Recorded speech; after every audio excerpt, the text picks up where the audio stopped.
All right, today we're going to be installing this new Trailtech Vapor. And this is a speedometer, a tachometer, and an odometer. It does some other things as well. But really neat piece. I'm going to be putting it on my CRF 250F dirt bike, Honda. And it will come in handy, I think, as a speedometer, just because I'm in the process of making this a street legal bike. So definitely gonna need to know how fast I'm going on the roads. Also a good thing to know, how many miles I rack up on it, or if I'm doing extended rides where I want to know, how many miles I've gone, just to kind of gauge how much gas I have left in the tank. Definitely a handy thing to have. So I'm going to attempt, since my bike does have a 12-volt battery, I'm going to attempt to connect this to the 12-volt battery on my bike. That way I don't have to worry about changing the battery. It does have a battery that goes in the back of here. So yeah, let's get into this and get this installed. So the first thing I did was attach the bracket, and then you have an arm that you attach to that, and this will attach onto your handlebars. This arm, you just drop a nut down into the slot and you screw it right in. It's connected with a rosette, so there's teeth that clamp down, and you can kind of adjust that however you need be. And then from there, let's see what we have to do. Okay, let's try and position this. Let's see where we want this. Right there, that might be good. Right there, it's a little bit too off center.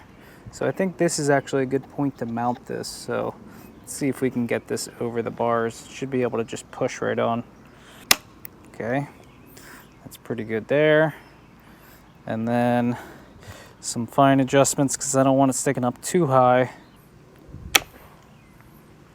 Yeah, that looks pretty good. Doesn't seem to be in the way.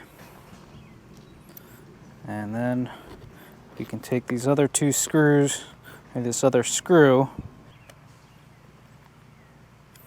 Should be pretty good for now. Yeah, that's pretty solid. All right, let's see what the next step is. Okay, so first step, connected our power cable into the Vapor. And I ran that wire down along the electrical wire harness that I had for the Tusk Enduro street legal kit. So what I did is I took these leads and then I just plugged them into the red into red, black into black on the battery. Easy enough, just tighten it down. And then I just unplugged this connection and plugged it back in, and the LCD screen did get brighter, so I know it's getting power. So that's good to go. So we are powered. Don't have to worry about that anymore. Now let's move on to the next step. All right, so we just installed the tachometer tach ignition cable, which goes right into here.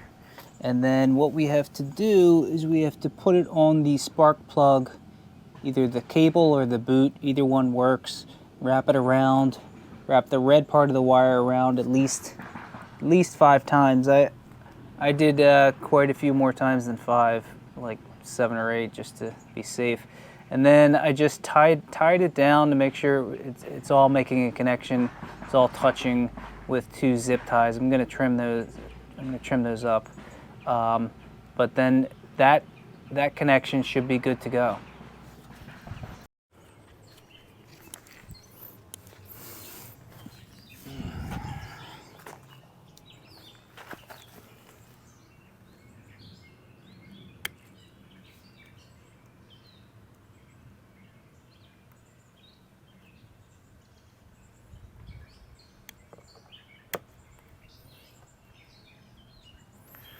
Okay.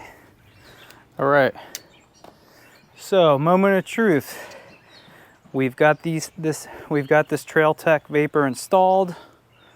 let's just check and make sure all our sensors are working. So we're gonna go ahead and turn. One thing that's kind of annoying though is it is kind of in the way of the key and the ignition, so you kind of have to reach around. I guess you could find ways to kind of move it around and position it, but this centered is kind of the best spot for it. But anyways, it's not too bad. So we'll turn on the engine. Okay.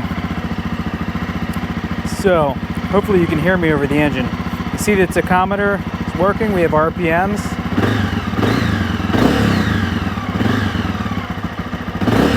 Shows our RPMs there, and we have a gauge, which is great.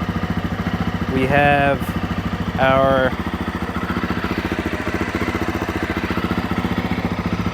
speedometer is working. Let me turn this off.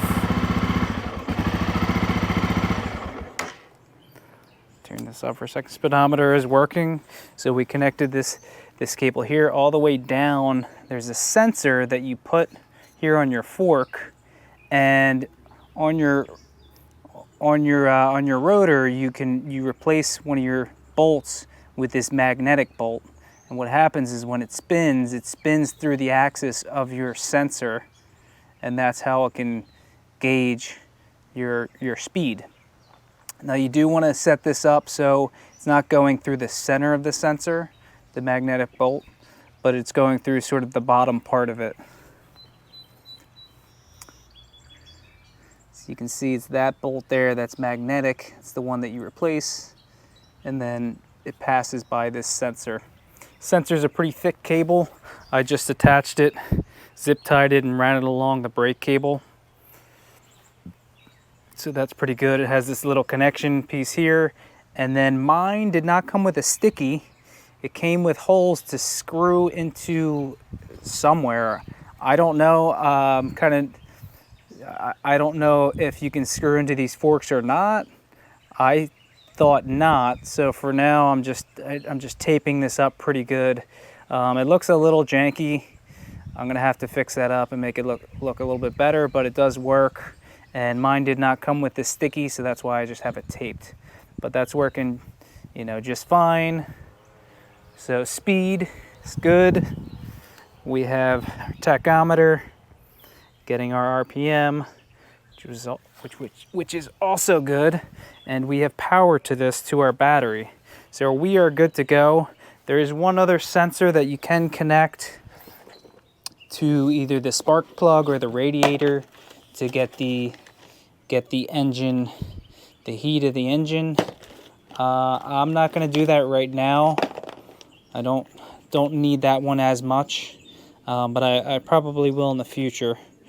So for now, keep it in the box. We'll come back to that one later. But I do have the three kind of essential ones.